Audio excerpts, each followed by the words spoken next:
Hello, all, and welcome again to the Proof of Waste podcast. I am Jackie Sawicki with the National and Texas Coalitions Against Crypto Mining. And joining us today is going to be Molly Holdemen. She is from Greenville, North Carolina. I'm going to let her explain why she's here and who she's with. So take it away, Molly. Thank you so much for being with us, and we can't wait to hear your story. Thank you, Jackie. It's so nice to be here. I really appreciate all your efforts to get out the word about crypto mining. My name is Molly Holdemen. As you said, I live in Greenville, North Carolina, which is in the eastern part of the state, about halfway between Raleigh and the ocean. Our big claim to fame is that we are the home of the East Carolina University Pirates. And I am with the North of the River Association, which was formed about 2 years ago in response to a crypto mine potentially coming to our area. Got it. And when you first found out about this, how did you first find out? Was it announced to the public, or did you have to do some sleuthing? There was definitely a lot of research involved. So back in October of 2021, back in that fall, there were some articles about a company wanting to put a data processing center in Pitt County that was going through the planning board. And I had read about that, but I had not put two and two together until mid-October, when a friend of mine who rides horses at a farm out in Belvoir texted me and said, "Did you know that they're going to put a crypto mine across the street from your daughter's school?" That's how I found out. And all of a sudden, everything kind of clicked. You know, the article in the paper, the little sign across the street from the county saying that there was a special use permit request for that land across the street. And so a fellow mom and I just we just went haywire and started calling as many people as we could. That's amazing. So you were already pretty involved, like keeping an eye on local stuff because you have a child in school, and right? Have you? Yeah.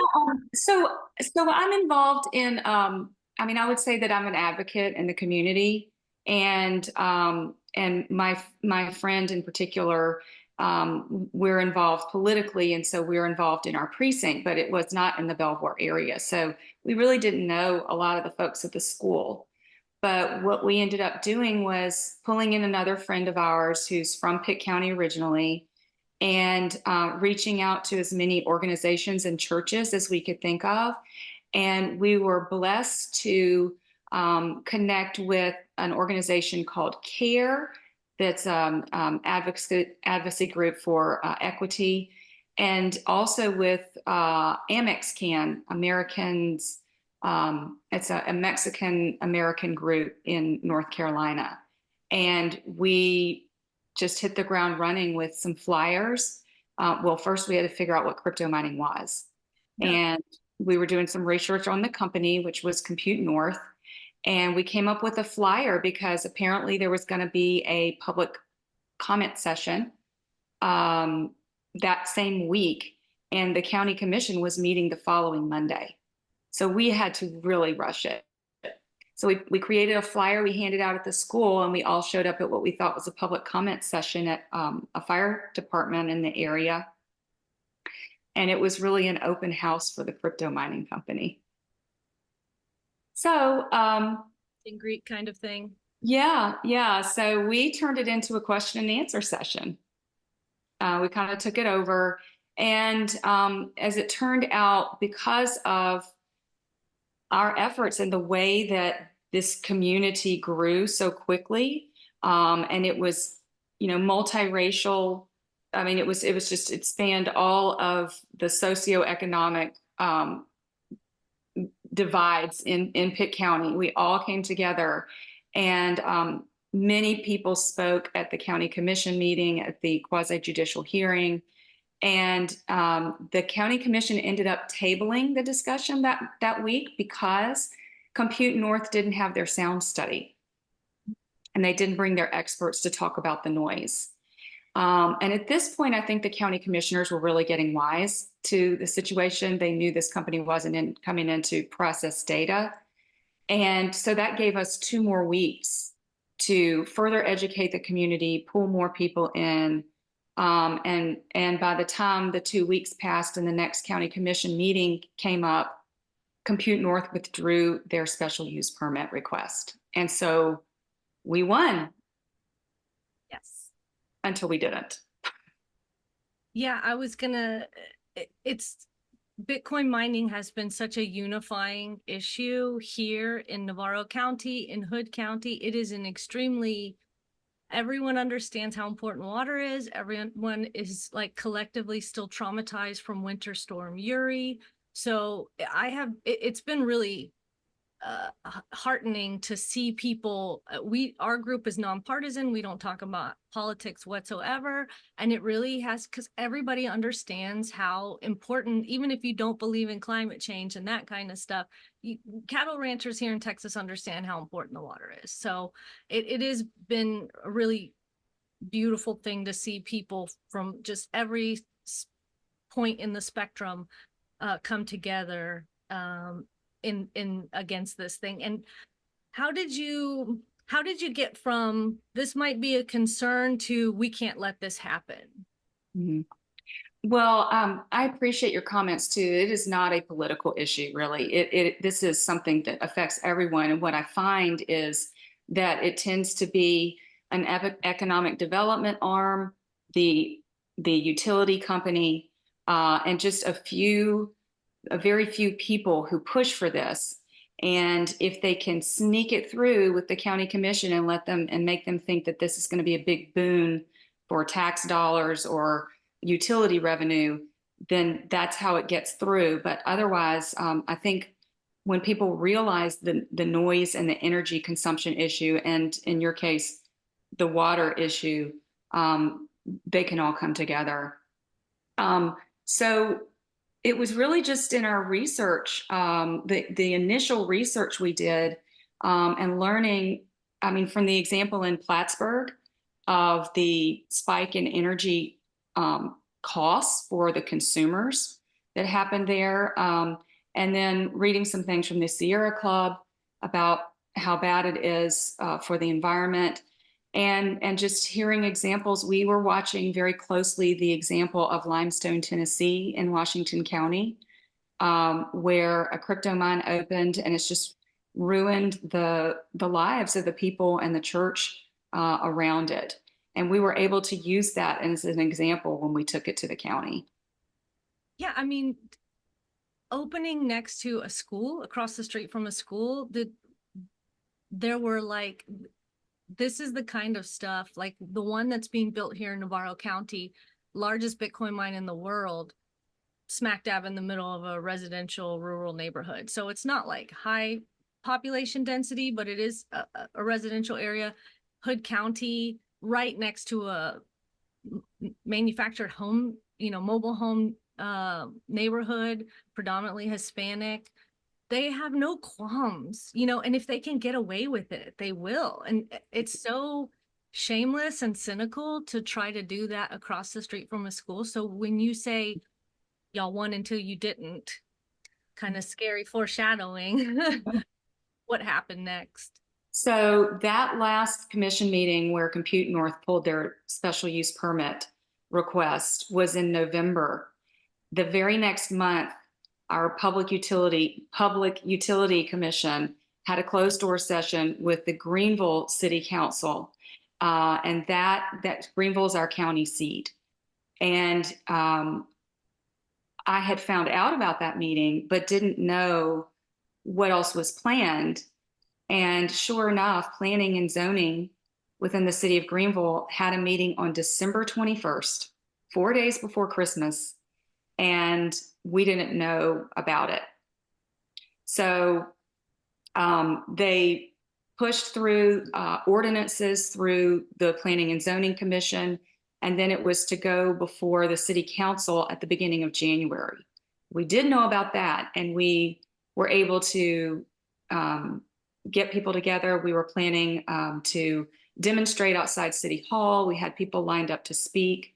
We went that week on a Monday to speak during public comment, but the city attorney would not let us speak because of the week of rule.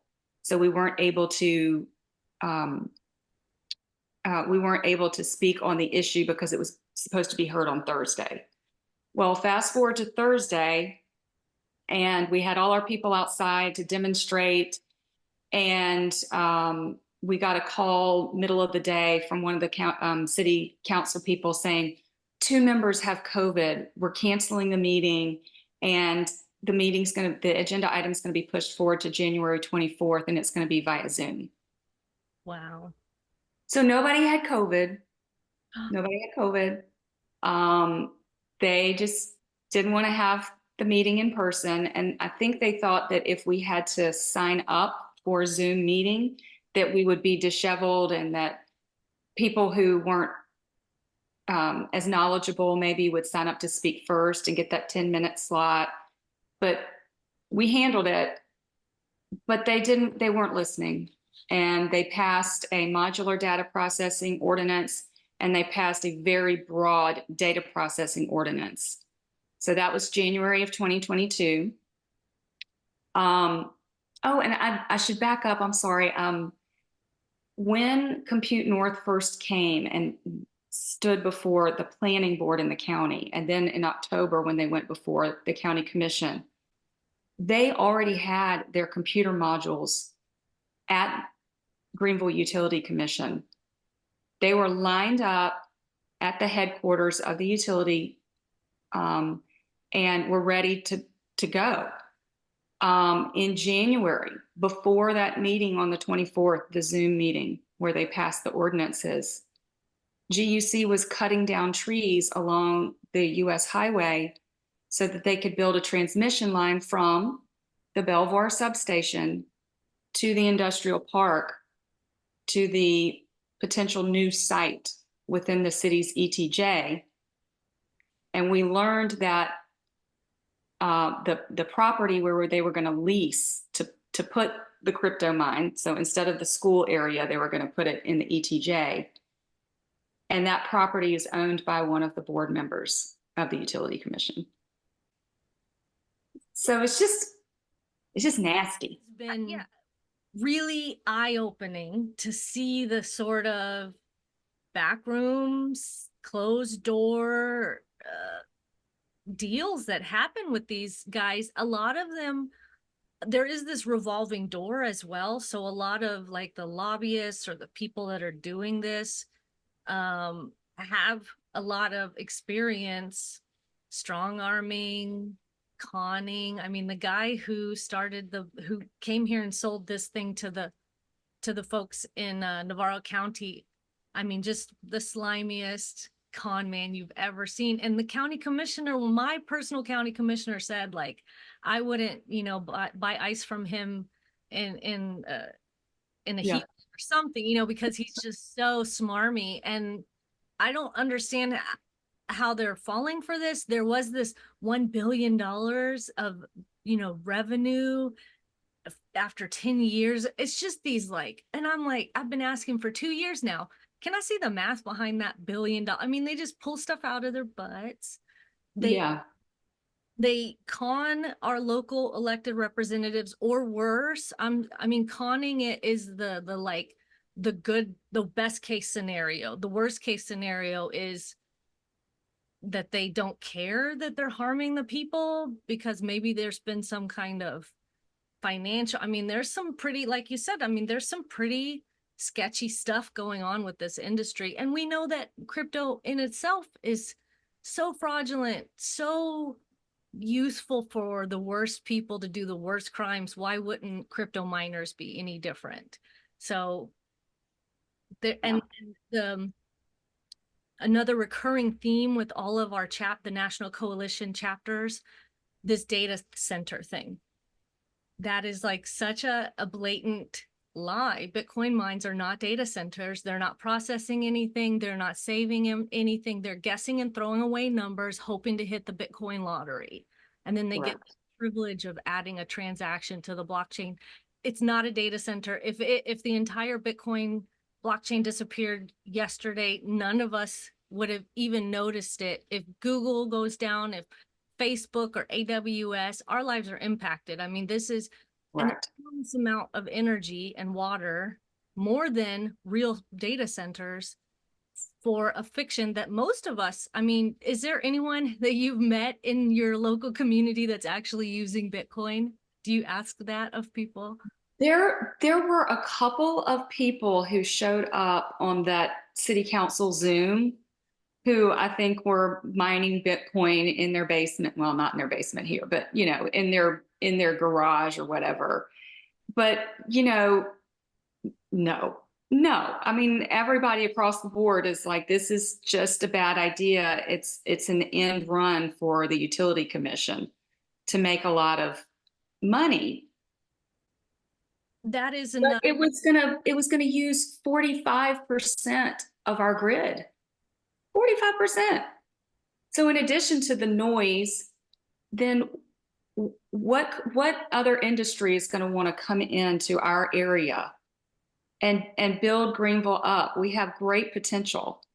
But why would some company want to come in when 45% of the grid is locked up and there's this noise that's right in the middle of the industrial park? Yeah, I spoke with the economic development director of Rockdale, where Riot Platforms, the company that's building here, they already have North America's largest Bitcoin mine.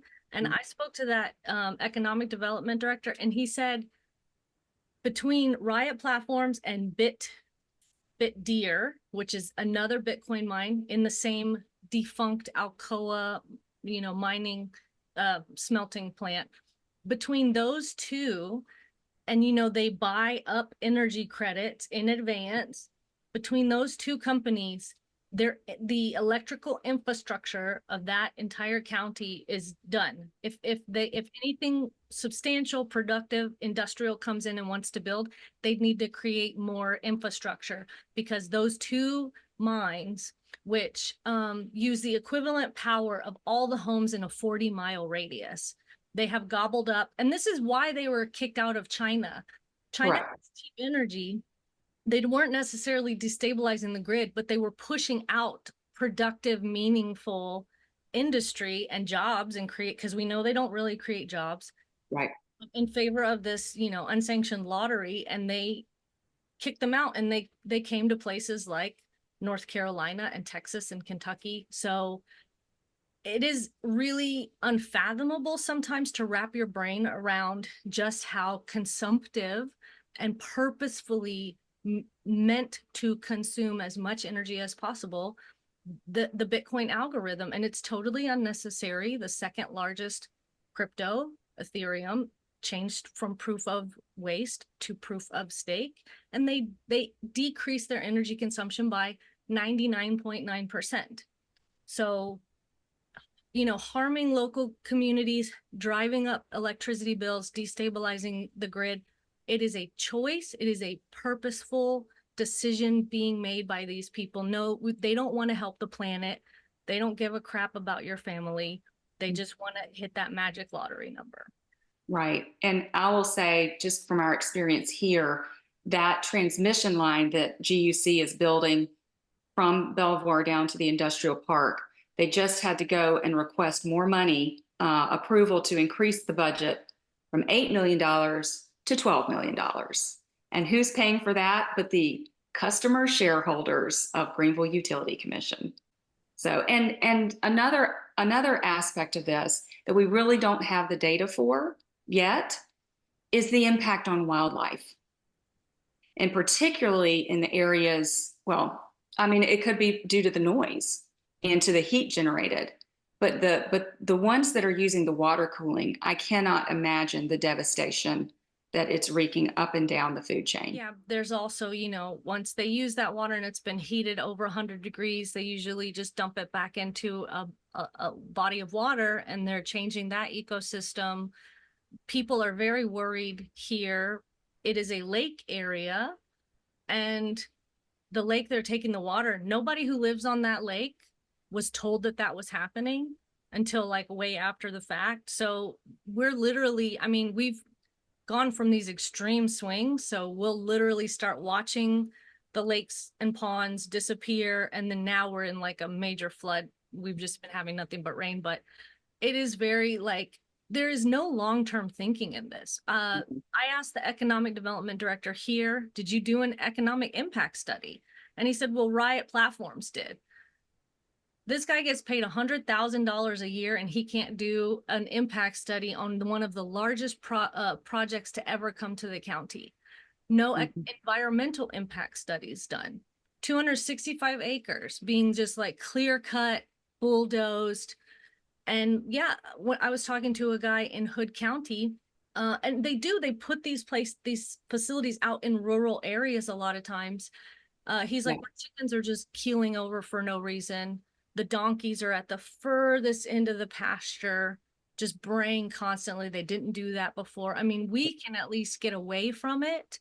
The wildlife, there's also at the Hood County Town Hall, folks, again, it's a lake in this area. So a gentleman was like, I'm on the water every day. The animals are gone. The birds are gone. Yeah. So it is, and it's just another in a very long list of things that they don't care about. They didn't check. And if they had checked, I mean, John Boswell, the economic development director, said they didn't do an environmental impact study because if they had found something, they'd have to report it. So Sure. Okay. Good answer. it's, there was one thing that you could like wave a wand and everybody knew about Bitcoin mining, what would it be? Honestly, I feel like people don't understand what the literal engine of crypto is. People think about crypto arena, crypto.com. I mean, you go on Venmo and you can pay for stuff in Bitcoin. And I think people just do not understand that coming to a town near you, coming to a substation near you could be this deafening noise, constant, and it's torturous. And so I think that if more people really listened to, that Washington Post article in outside Murphy, North Carolina is so powerful to listen to that. I mean, they can Google my friend Preston Holly in Limestone, Tennessee, and listen to the noise outside of his house. There's so many examples of it, but I think if people really stopped to listen and realized how much energy it used and how pointless it is, that there's no product that this is making, that's what I'd really like for people to understand. Yeah, amen. Same for sure. How did you find, or the National Coalition find you? Because you are also a member of the National Coalition Against Crypto Mining. My friend Lucy, who was the other Belvoir mom who fought with me against Compute North, I believe found Abby and Yvonne. And it was right after, I believe it was right after the city council had voted the ordinances in Greenville. And it was such a blessing to have people who were so knowledgeable and had so many contacts. I mean, oh my gosh, Mandy for Earth Justice, love her. And also just to have this community of people who understand the issues and who you can ask questions to and get prompt answers. I mean, everyone just really has their specialty, their niche, and is willing to share information. But it really was shortly before Compute North, actually in April of 2022, announced that they were pausing their plans to build.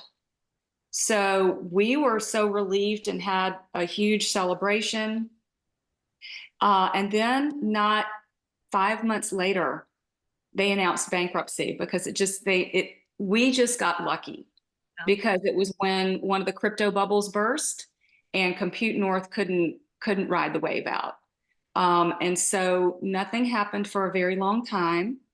And then last year we had our city council elections. We had municipals last year, and we voted in 4 new city council members one of whom was one of our allies in the battle against crypto.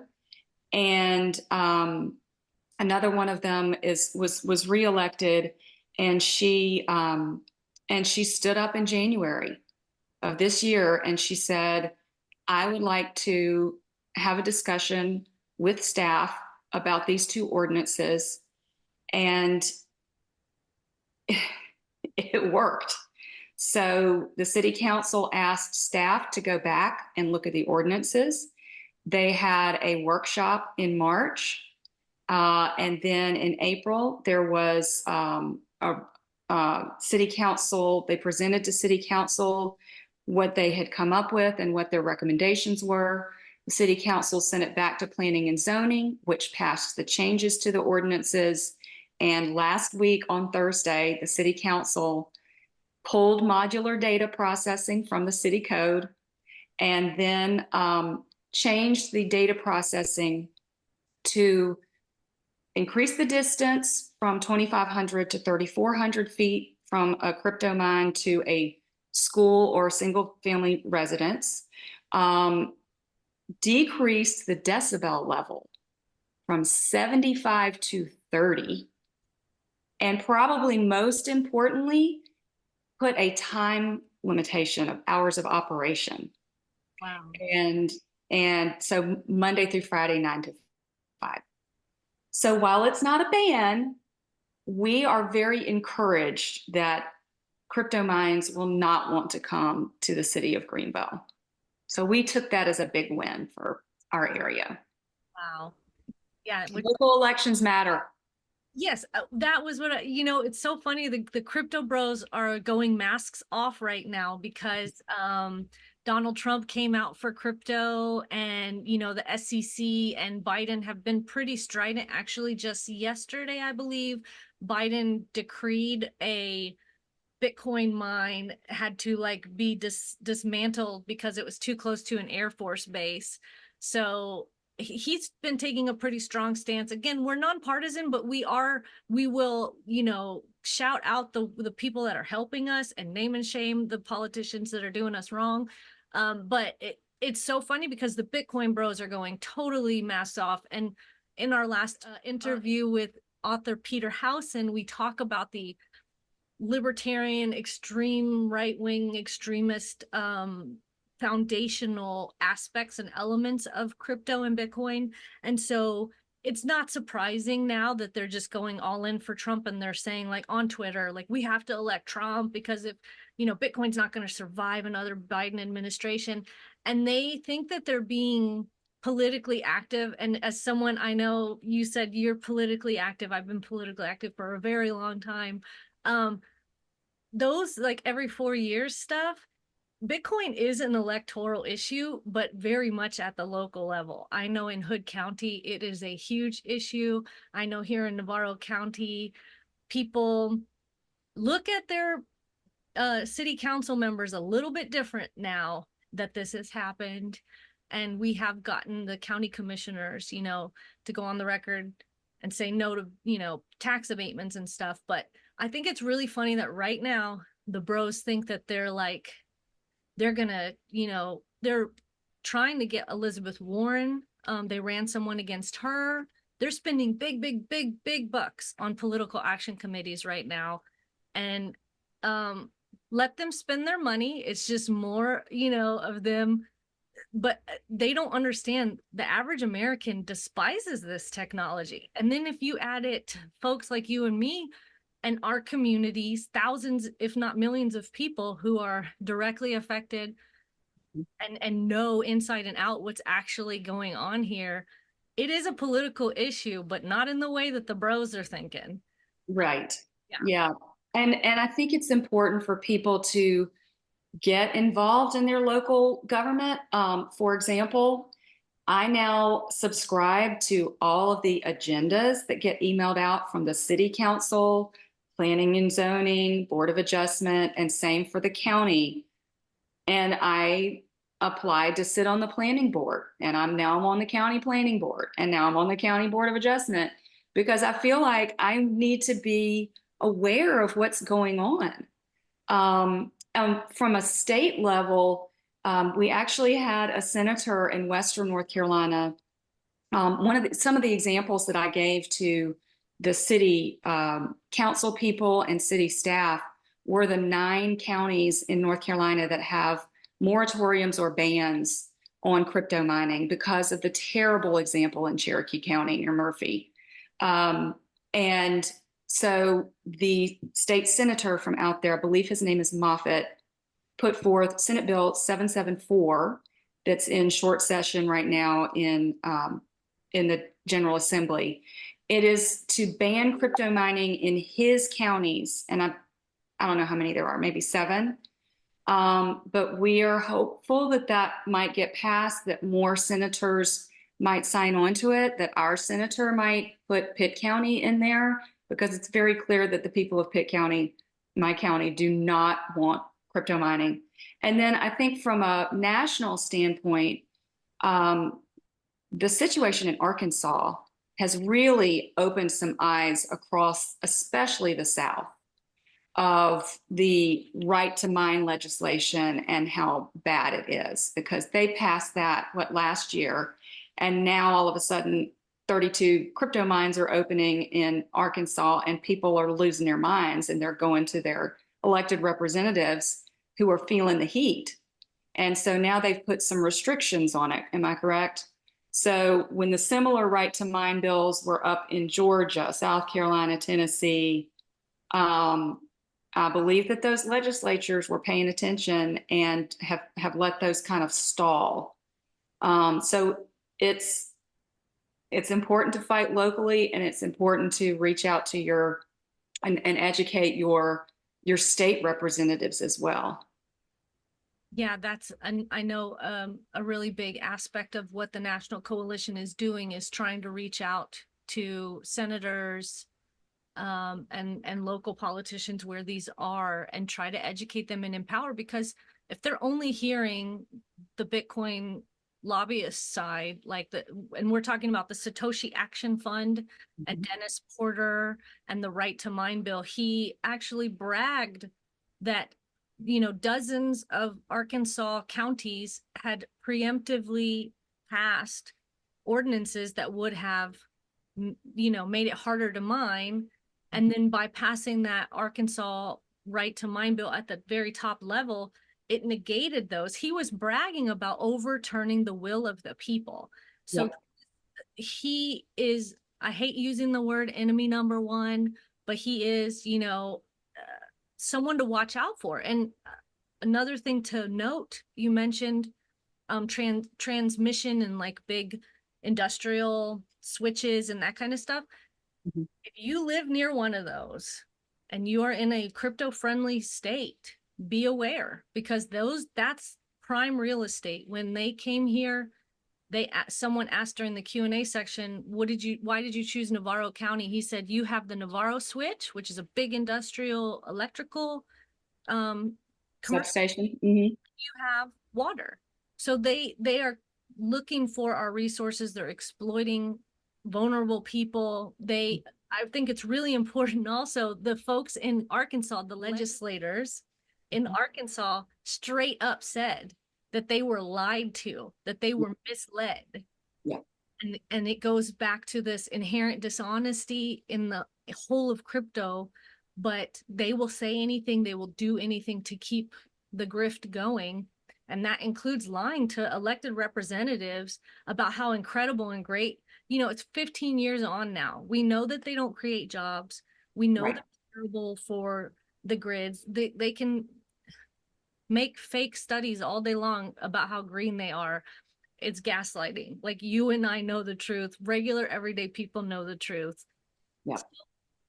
We have to, if that's all they hear, if elected representatives are only hearing their side, then they think, oh, they must be some support somewhere. We have to take it upon ourselves and our members and our local communities to contact your local representatives, especially if you live in a friendly state, and let them know and vote accordingly.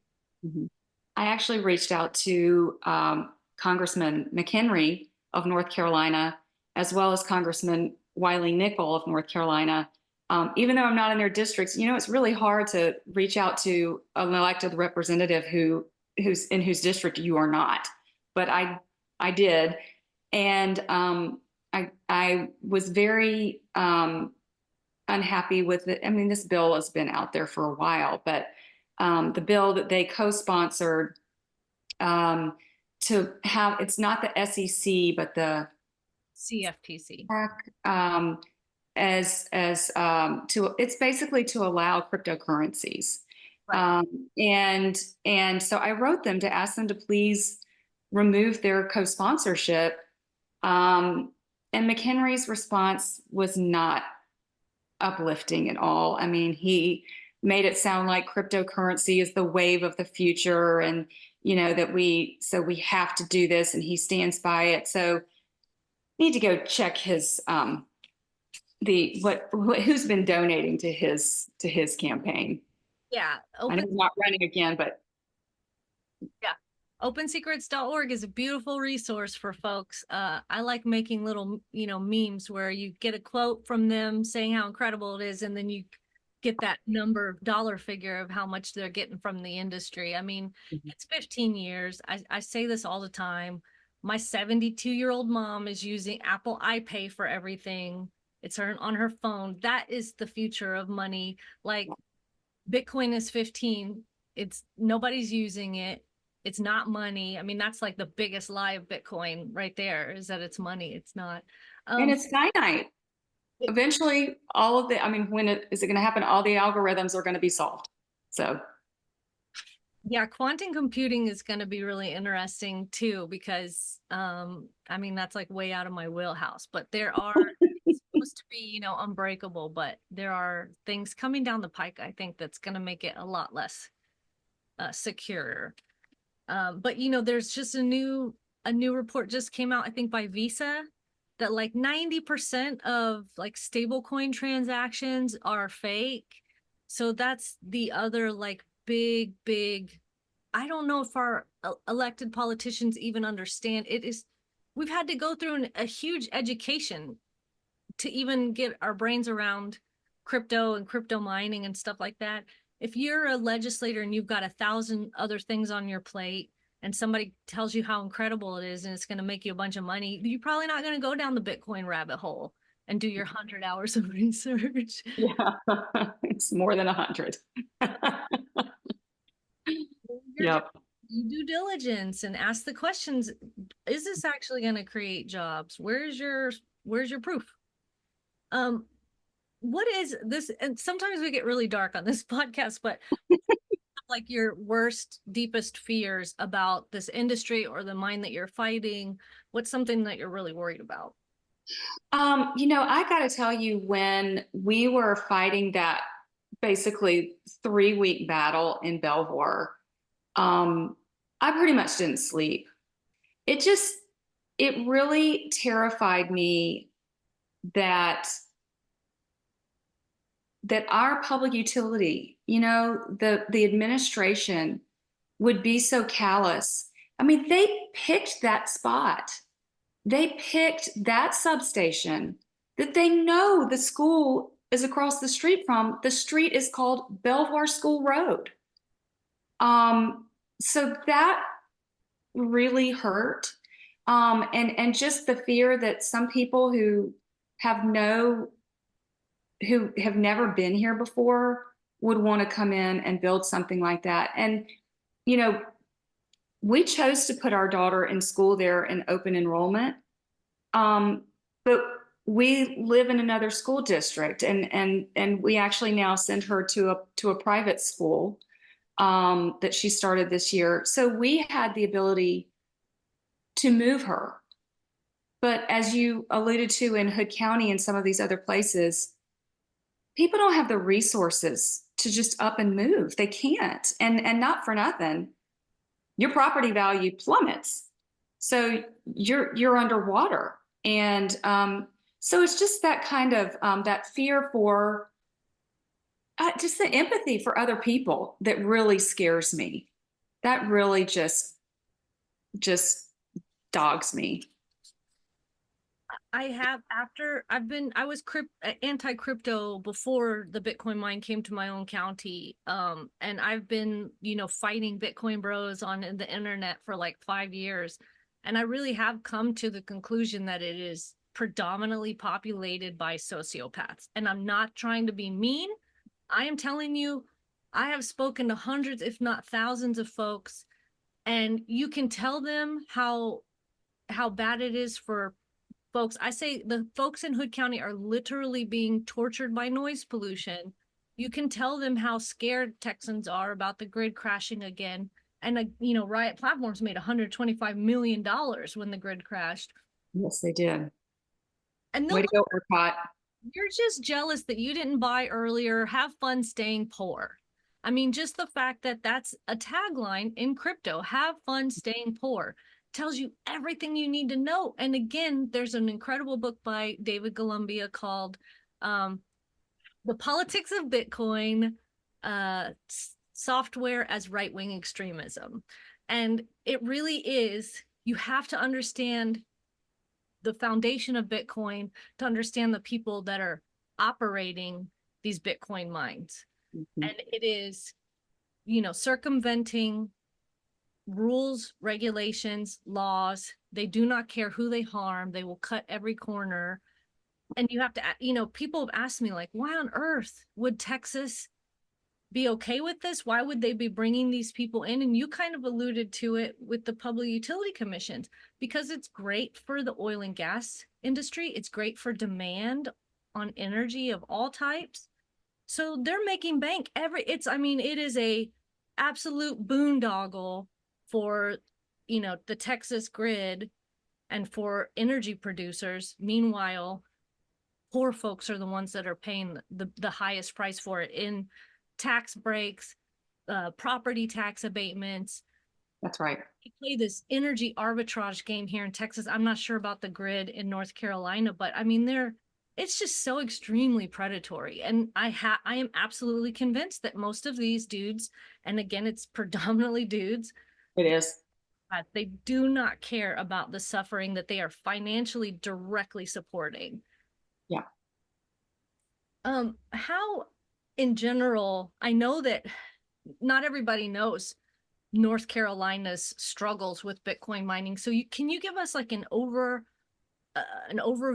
of the history of crypto mining in North Carolina?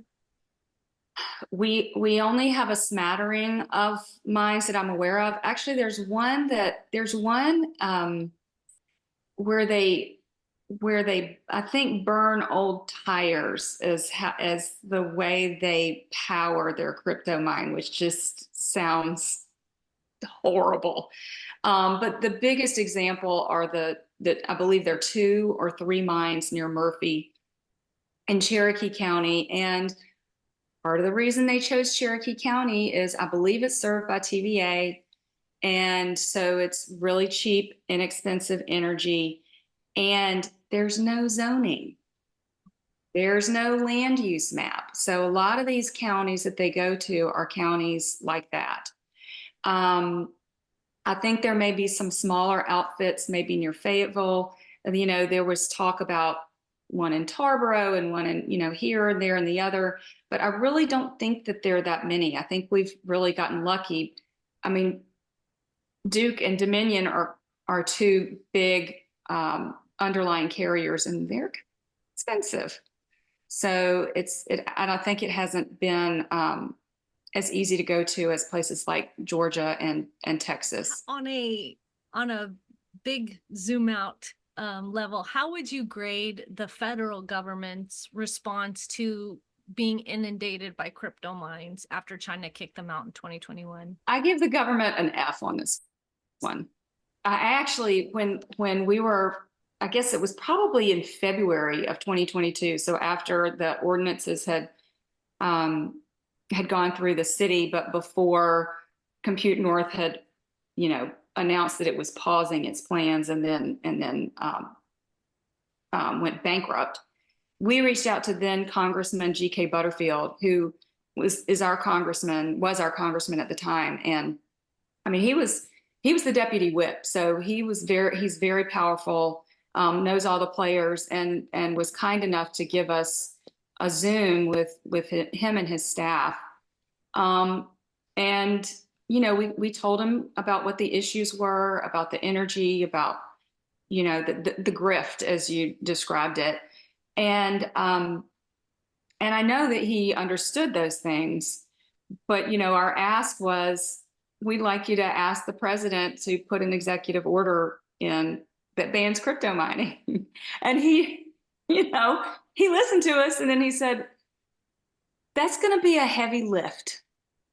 So, I mean, it's just, and trying to get in touch with the EPA is difficult. I mean, when we were trying to reach out to them, they would say, oh, you need to go to the North Carolina Department of Environmental Quality. And then we'd go to them and they'd say, oh, well, you need to go to the EPA. I mean, it was just this round and round and round, and you just can't break through to talk to the right people is how I feel. It's very frustrating. And the latest real bummer is, the Biden administration, their request for information through the SEC, right, was overturned in Texas. And so that stalled out. But, I feel like, the truth will come out. The light will shine through the darkness. And it's thanks in part to this national coalition and people like you, who won't rest, people like me who won't rest until everybody sees the light. Yeah, it's funny when you said you couldn't sleep. When I found out about what was happening here with Riot Platforms, back then it was Riot Blockchain, they made the big announcement like it was this incredible thing, and in real time you can see everybody on Facebook going like, this is going to be terrible, and so I'm like, if anybody starts a petition or starts a group, I'm there. And so I waited the weekend, and I did not sleep that weekend. I just couldn't stop thinking about it. And then the next Monday, which I think was like May 1st, it's been 2 years now, we started the back then Navarro County, Concerned Citizens of Navarro County. But yeah, thank God for folks like yourself. And you said Yvonne and Abby, and also Joseph from the Seneca Lake Guardians up north. They found us. And thank goodness for solidarity and folks like yourself, and having that monthly meeting, and just collaborating and getting stronger and learning more from each other and each other's experiences and what you've been able to accomplish. It's so hopeful. Every time there's a good news, it's so nice, because here in Navarro County doesn't feel very hopeful. They Right. They energized, they got started. Nobody is fighting too hard.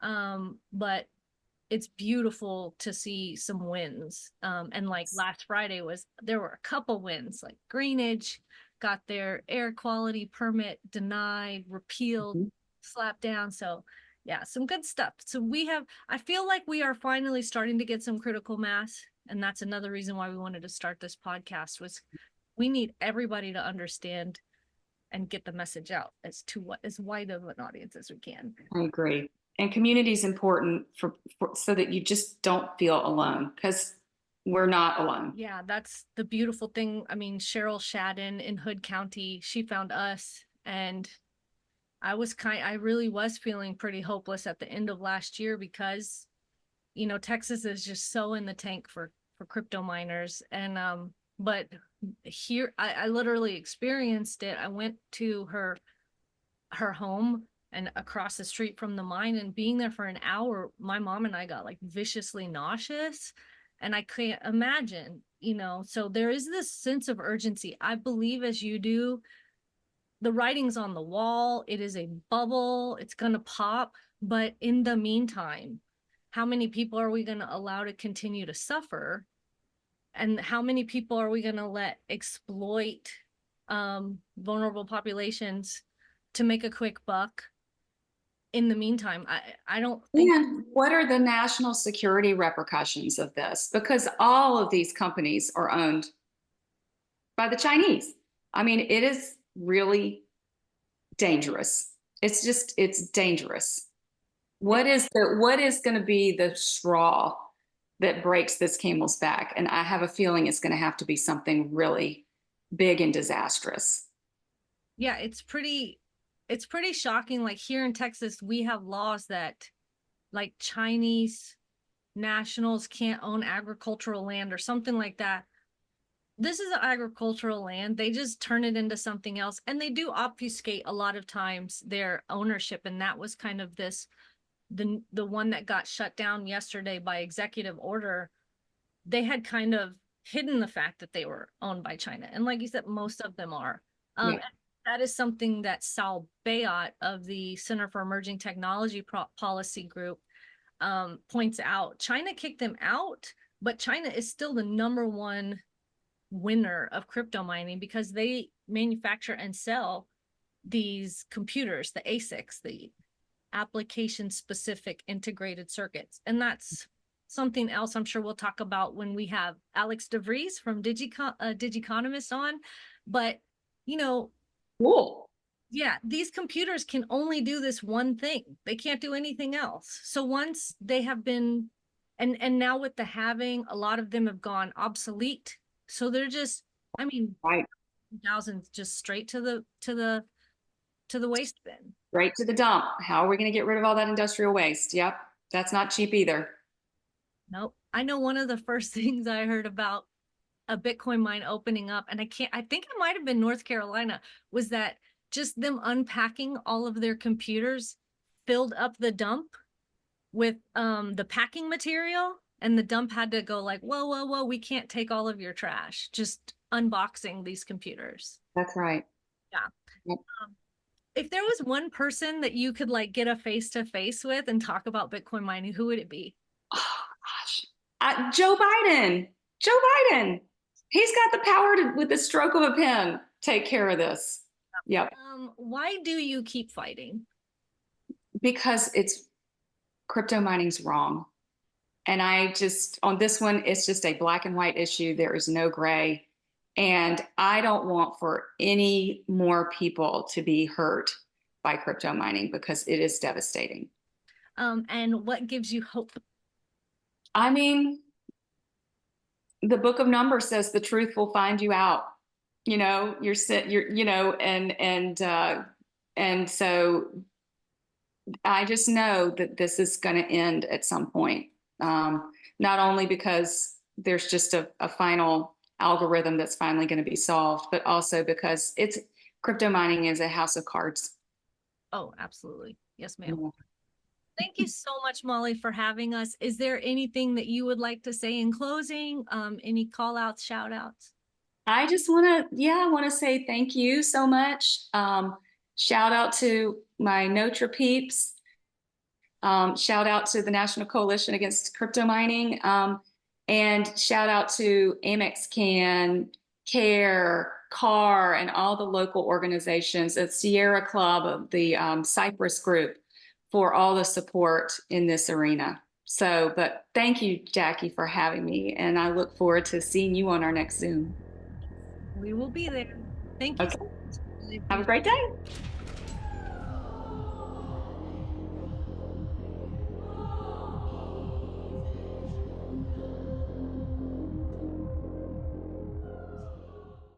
If anything you saw today makes you want to act, we need your help. Join us. Fill out the form below, and we'll get you onboarded into the National Coalition Against Crypto Mining. Thank you so much for watching.